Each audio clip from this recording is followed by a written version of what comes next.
আমাদের ব্যবহার বিধি সিরিজের আরো একটি নতুন এপিসোডে আপনাদের সবাইকে স্বাগতম।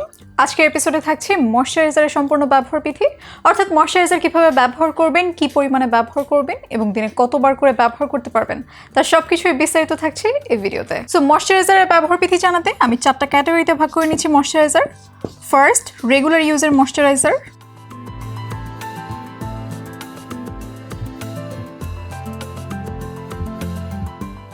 Second, capsule cream.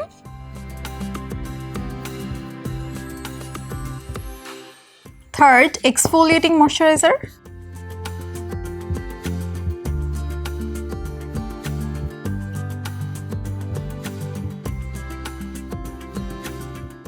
Fourth, retinoid যুক্ত ময়েশ্চারাইজার।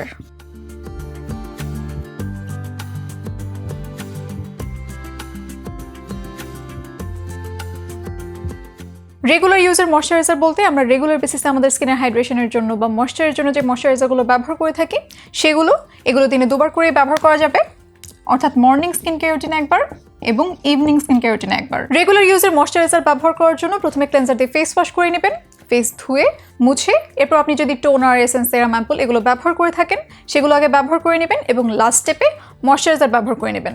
না হলে একদম ডিরেক্টলি ক্লেন্সারের পরে ডিরেক্টলি ময়েশ্চারাইজার ব্যবহার করে নিতে পারেন। এক্ষেত্রে পরিমাণ হবে পি সাইজ থেকে 1 কয়েন পরিমাণ পর্যন্ত, অর্থাৎ স্কিনের নিডস অনুযায়ী পরিমাণ মতো ব্যবহার করবেন। ধরা যাক আপনার যদি অয়েলি স্কিন হয় বা স্কিনে খুব বেশি ডিহাইড্রেশনের প্রবলেম না থাকে, সেক্ষেত্রে পি সাইজ পরিমাণ অর্থাৎ একটা মটরশুঁটির দানার পরিমাণ ব্যবহার করতে পারেন। আর যদি স্কিনে ড্রাইনেস বা ডিহাইড্রেশনের প্রবলেম বেশি থাকে সেক্ষেত্রে 1 কয়েন পরিমাণ পর্যন্ত ব্যবহার করা যেতে পারে। এবার আসি ক্যাপসুল ক্রিমে।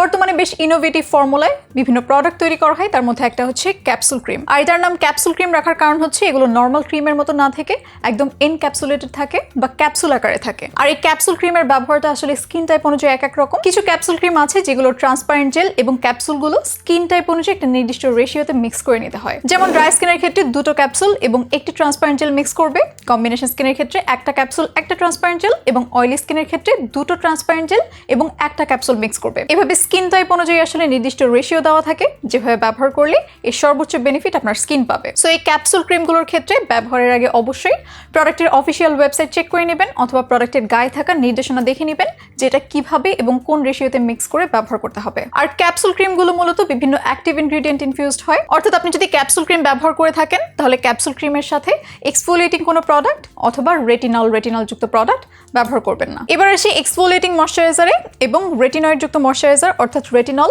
বা রেটিনল যুক্ত ময়েশ্চারাইজারে। এই দুটোর ব্যবহার বিধি সেম, এর জন্য একসাথেই বলে দিচ্ছি। এক্সফোলিয়েটিং ময়েশ্চারাইজার অথবা রেটিনয়েড যুক্ত যেসব ময়েশ্চারাইজার আছে সেগুলো সপ্তাহে 2 থেকে 3 দিনের বেশি ব্যবহার করবেন না এবং অবশ্যই রাতের রুটিনে ব্যবহার করবেন এবং প্রথম 2 সপ্তাহে 1 দিন করে ব্যবহার করবেন এবং পরের সপ্তাহে 2 দিন করে। এভাবে আস্তে আস্তে ব্যবহারের ফ্রিকোয়েন্সি বাড়িয়ে স্কিনে অ্যাডজাস্ট করিয়ে নেবেন। আর এই দুটো প্রোডাক্টের ক্ষেত্রে কিছু সতর্কতাও মেনে চলতে হবে, যেমন ক্লেন্সার দিয়ে ফেস ওয়াশ করে মুখ মুছে শুকিয়ে একদম ড্রাই ফেসে ব্যবহার করবেন, আই এরিয়া অ্যাভয়েড করবেন। আর এই প্রোডাক্টগুলোর সাথে অন্য কোনো অ্যাক্টিভ উপাদানযুক্ত টোনার, এসেন্স, সেরাম বা অ্যাম্পুল ব্যবহার করা যাবে না।